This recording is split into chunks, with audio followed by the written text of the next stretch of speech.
문화가 있는 조회를 시작하기 전 바쁜 일상으로 지쳐있을 여러분들을 위한 사이다 같은 공연이 준비되어 있습니다. 라스트 카니발이란 곡을 1학년 안서연, 유인경, 변예진 학생이 연주해 주시겠습니다. 큰 박수 부탁드립니다.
흥황상곡 피아노 연주를 해주시겠습니다.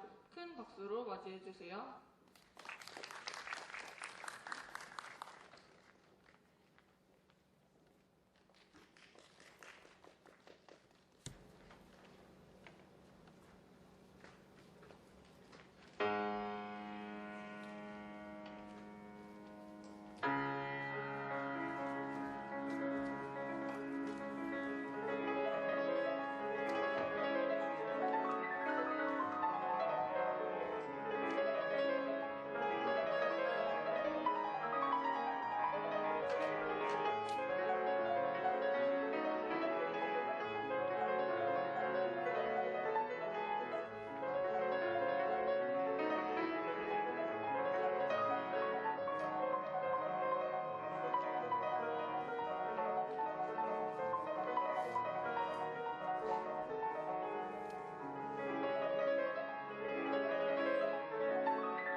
그럼 지금부터 10월 문화가 있는 조회를 시작하겠습니다.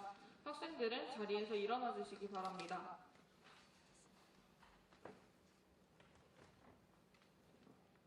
먼저 국기에 대한 경례를 하겠습니다. 전면에 개양된 국기를 향해 서주시기 바랍니다. 국기에 대하여 경례.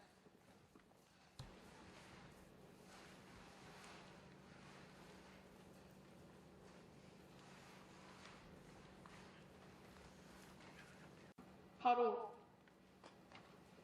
학생들은 자리에 앉아주시기 바랍니다. 다음은 장학금 수여가 있겠습니다.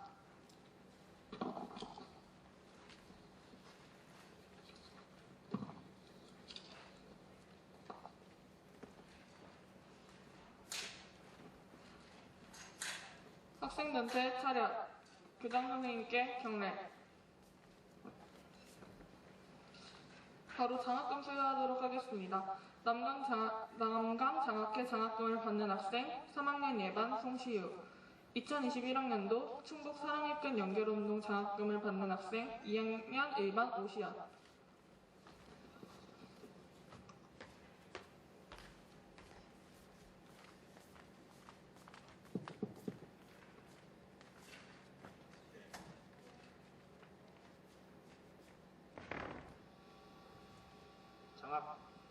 장학증서 청원고등학교 송시우.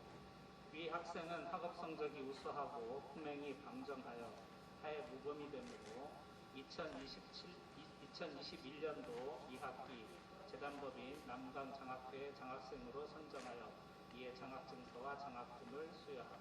대신 전해드립니다. 축하해요.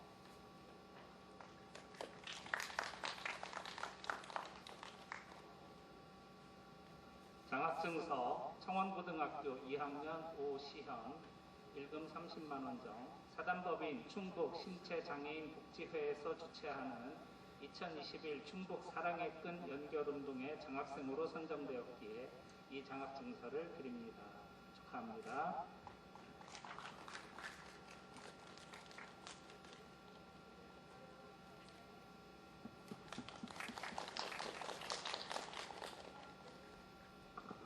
다음은 교회성 시상이 있겠습니다. 청주 컴퓨터 꿈나무 축제 프레젠테이션 부분 동상 2학년 지반 권남혁, 2학년 인반 박성민.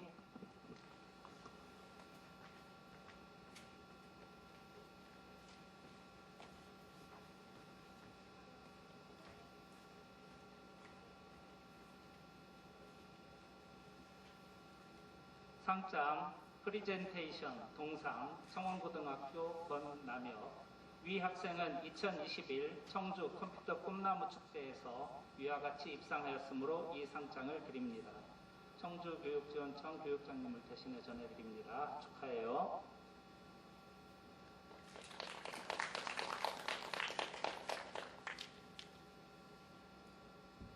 상장 프리젠테이션 동상 청원고등학교 박성민. 이하 내용은 같습니다. 축하해요.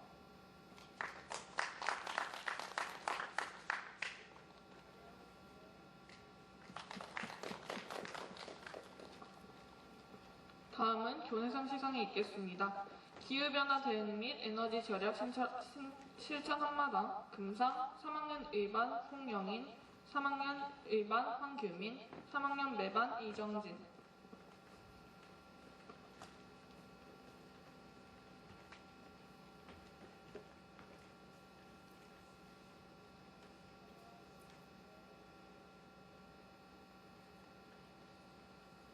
상장 등위 금상 3학년 의반 송영인.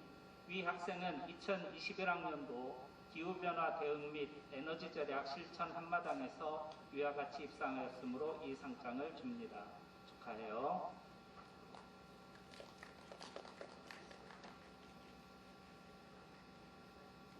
상장 등위 금상 3학년 의반 황규민. 이하 내용은 같습니다. 축하해요.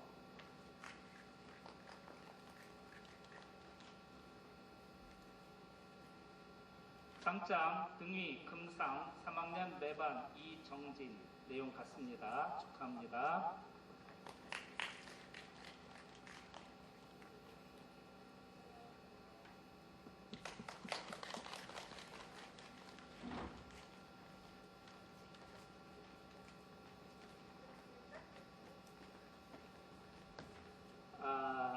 오랜만에 여러분들 만나 뵙게 돼서 반갑습니다.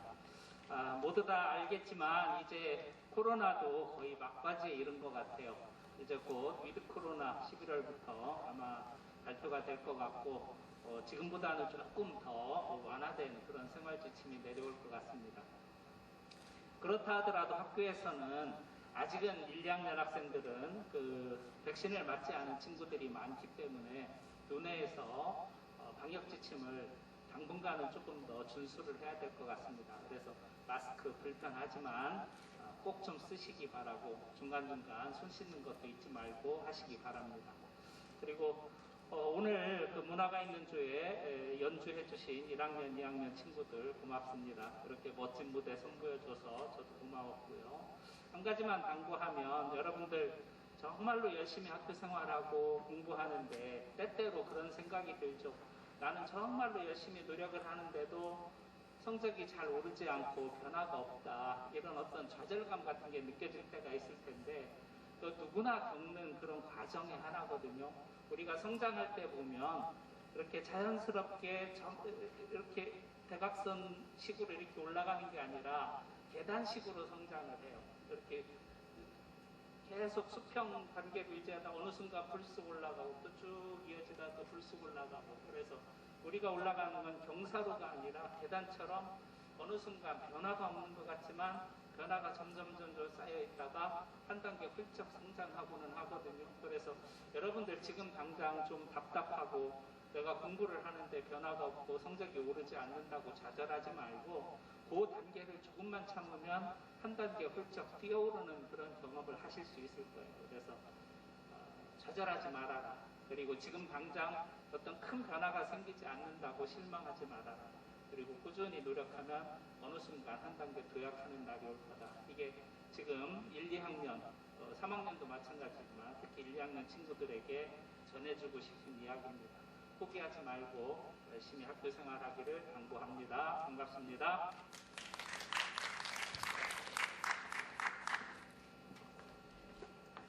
그동안 여러 학생들이 심화탐구 과정으로 지오탐을 준비하여 발표하느라 애쓰셨는데요.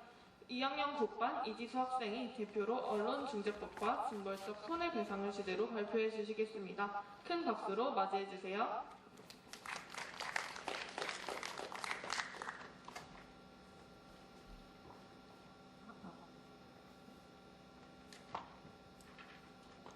안녕하세요. 저는 언론중재법과 징벌적 손해배상에 대해 발표할 2학년 국반 이지수입니다. 발표는 다음과 같은 순서로 진행하겠습니다. 저는 기사를 통해 우연히 언론중재법을 접하게 되었습니다. 언론중재법 개정안에 많은 비판이 쏟아지는 것을 보고 어떤 점이 논란인지 구체적으로 알아보고자 탐구 주제로 선정하게 되었습니다. 첫 번째로 징벌적 손해배상제에 대해 간단히 알아보겠습니다. 징벌적 손해배상이란 가해자가 피해자에게 악의를 품고 반사회적인 불법 행위를 한 경우 민사재판에서 가해자에게 징벌을 가할 목적으로 부과하는 손해배상입니다. 손해에 상응하는 액수만을 보상하게 하는 전부적 손해배상에 형사적 요소를 더하여 실제 손해액을 넘어선 많은 액수를 부과합니다. 징벌적 손해배상제를 포함한 언론중재법 개정안은 일명 가짜뉴스로 피해를 본 사람에게 최대 3배까지 배액 배상을 해주는 내용이 핵심입니다. 이 법안은 우여곡절 끝에 본회의 상정 직전까지 갔지만 여야의 입장 차이가 좁혀지지 않아 상정되지는 못했습니다. 언론중재법 개정안에는 많은 비판이 쏟아지고 있습니다. 현실적으로 시민이 언론의 고의, 중과실을 입증하고 고액의 소송 비용을 부담하기 어렵다는 점에서 입증 책임 주체와 관련된 문제가 있습니다. 또 법원의 인용액 분포가 500만 원 이하에 머물러 있다는 점에서 피해 배상의 현실화 문제도 있습니다. 또한 세계언론협회, 대한변호사협회 등 많은 단체들이 언론중재법 개정안이 언론의 재갈을 물리는 법안이 될 것이라 비판했습니다. 다음으로는 제가 생각하는 언론중재법 개정안의 주요 쟁점입니다. 첫 번째, 명확성의 원칙 위반 여부입니다. 명확성의 원칙은 원래 형법의 죄형 법정주의에서 파생된 원칙으로 형벌 법규는 개인의 자유와 권리를 제한하기 때문에 명확성을 강하게 요구합니다. 언론중재법은 민법이지만 징벌적 손해배상에 형사적 요소가 가미되어 있기 때문에 명확성의 원칙 위반 여부를 쟁점으로 삼았습니다. 이에 근거하여 법안을 살펴보면 다음과 같이 의미가 모호한 용어들이 많이 보입니다. 따라서 명확성의 원칙에 위반된다고 볼 수 있습니다. 두 번째로는 전략적 공세소송 문제가 있습니다. 언론은 주로 감시와 의혹 제기의 대상이 되는 그리고 사회 경제적 권력을 가진 인물을 다룹니다. 이들은 일반 시민과 달리 소송 제기를 남발할 가능성이 있습니다. 언론사는 소송 제기 자체를 부담으로 느끼며 권력을 가진 인물을 다루기 꺼려할 것이고 이는 언론의 비판 기능 위축으로 이어집니다. 저는 법의 필요성과 실효성 정도를 판단하기 위해 과잉 금지 원칙을 기준으로 언론중재법 개정안의 타당성을 판단해 보았습니다. 우선 목적의 정당성에서 언론중재법 개정안은 가짜뉴스로 인한 피해를 이해하고 구제 및 예방하려는 충분히 정당한 목적을 가지고 있다고 판단했습니다. 두 번째로 피해의 최소성입니다. 징벌적 손해배상제가 도입될 경우 언론의 정당한 비판적 보도와 가짜뉴스가 함께 감소할 것으로 예상이 됩니다. 여기서 피해의 최소성을 위해 사회에 꼭 필요한 비판적 보도를 보호해야 합니다. 그 방법으로는 예를 들어서 사법부의 판단에 따라 사회적 영향력을 가진 인물이 여러 건의 제소를 하는 경우 전략적 공세소송의 가능성을 반드시 판단하도록 하는 방법이 있습니다. 세 번째로 법익의 균형성 판단입니다. 일단 언론의 헌법의 자유가 명시되어 있고 피해 주장자의 피해 정도에 따라 어떤 경우에는 침해되는 언론사의 법익이 더 클 수 있습니다. 정보 배상액이 큰 경우 언론사는 과도한 손해배상금을 주게 될 수 있기 때문에 상한액을 정하는 등의 방법으로 법익의 균형성을 충족시켜야 할 것입니다. 마지막으로 수단의 적절성 판단입니다. 저는 징벌적 손해배상제가 아닌 다른 방법들이 있다고 판단했습니다. 첫째, 언론중재위원회를 적극 활용하는 것입니다. 보시는 바와 같이 언론중재위 조정 신청 건수는 매년 증가했지만 인용액은 감소했습니다. 손해배상 판례를 분석하여 손해배상액의 하한액을 설정하고 이 하한액이 꼭 필요한 경우에만 가동되게 한다면 시민의 실질적 피해 구제를 할 수 있을 것입니다. 프랑스의 경우에는 2017년 대선을 앞두고 크로스체크 프로젝트를 추진해 가짜뉴스를 효과적으로 근절했다는 평가를 받았습니다. 우리나라에서도 체계적이고 양질의 사실 확인을 할 수 있는 시스템을 만들어야 할 것입니다. 지금까지 과잉 금지 원칙을 기준으로 언론중재법 개정안 속 징벌적 손해배상제의 도입의 타당성을 고찰해 보았는데요. 징벌적 손해배상제를 통해 가짜뉴스를 근절하고자 하는 목적은 정당하지만 징벌적 손해배상제로 인한 부작용을 해결하고 다른 수단들도 고려해봐야 한다는 결론에 도달하게 되었습니다. 저는 탐구를 진행하면서 현재 우리에게는 언론의 자유와 가짜뉴스를 분리하여 바라보는 시각이 필요하다는 생각을 하게 되었습니다. 언론의 자유는 당연히 보장되어야 하는 범국가적 기본권이지만 가짜뉴스는 엄격히 금지되어야 합니다. 언론중재법 개정안이 언론의 자유 보장과 가짜뉴스 예방 사이의 조화를 잘 이루어낼지 관심을 가지고 지켜봐 주시기 바랍니다. 지금까지 발표를 들어주셔서 감사합니다.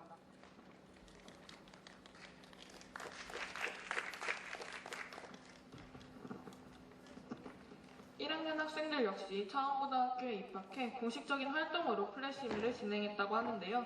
1학년 매반 안서연 학생이 멋진 신세계를 원하시니까 라는 주제로 발표를 해주시겠습니다. 큰 박수로 맞이해주세요.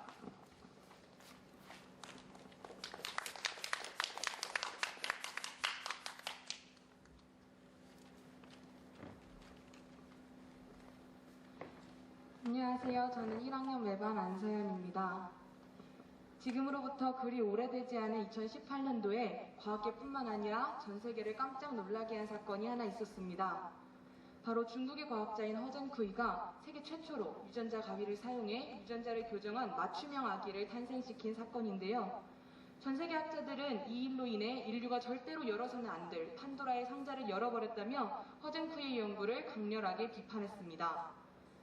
저는 처음 이 소식을 접했을 때 예전에는 미처 상상하지도 못했던 일이 일어났다는 것에 대해 놀라움을 느꼈고 그와 동시에 인간이 인간의 유전자를 마음대로 조작할 수 있는 과학기술의 발전에 약간 두려움을 느끼기도 했습니다. 그런데 약 90년 전 이런 과학의 진보가 미래에 가져올 세상에 대해 먼저 예측한 책이 한 권 있었는데요. 제가 최근에 읽은 올더스 헉슬리의 멋진 신세계는 과학기술의 과도한 발전이 가져올 위험과 인간이 과학의 성과 앞에 노예로 전락해버리는 그러한 비극적인 상황을 예언한 책입니다. 멋진 신세계에서는 모든 사람들이 알파, 베타, 감마, 델타, 엡실론의 총 5개의 계급으로 나뉘어져서 필요에 따라 맞춤형으로 대량 생산됩니다. 이들은 사람으로부터 태어나는 것이 아니라 미리 절제된 난자로부터 수정되어 유리병에서 태아기를 거친 후에 세상에 나오게 됩니다.